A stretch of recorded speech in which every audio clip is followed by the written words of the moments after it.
Big changes possibly on the way for some historic sites in the Sandias and some not so historic ones. Everything from the historic Crest House to toilets are now on the chopping block. The Forest Service is running this project, and they say they might turn the Crest House into food trucks or green space. There are a few reasons why. Buildings are falling apart.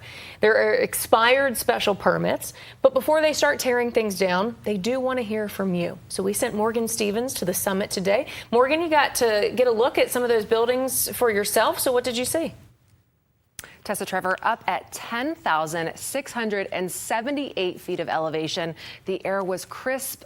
The sights were stunning. However, one building stood out, the Crest House. It's run down and abandoned, and the Forest Service says getting rid of it will improve safety, protect views, and ultimately make the area more enjoyable for visitors. Our Sandia Mountains are made even more beautiful with the wildflowers, green space, and stunning scenic views. Yet the Sandia Crest House at the summit somewhat puts a damper on that natural beauty. It's been sitting vacant for years. Now the Forest Service says it's time to gut it, along with a handful of other deteriorating and unsafe structures.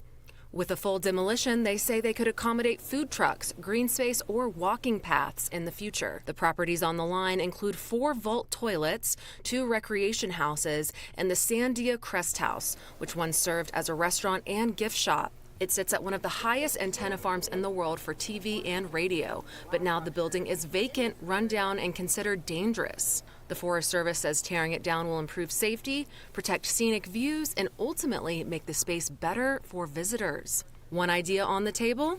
Replacing the Crest House with a food truck.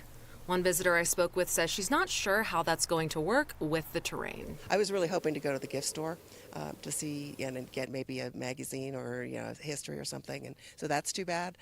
Food, it would be nice, but I'm not so sure a truck could do it either. I can't even imagine coming up here in the middle of winter. You have to have snow chains on, and with a truck, I don't think that would probably be doable. Now, the Forest Service is asking for public input on a plan that would change the landscape of our treasured Sandia Mountains. Now, you'll have until September 8th to let the Forest Service know what you think about their plans. They're encouraging you to reach out via phone, email, or snail mail. We'll include where you can send it at KOB.com. Back to you.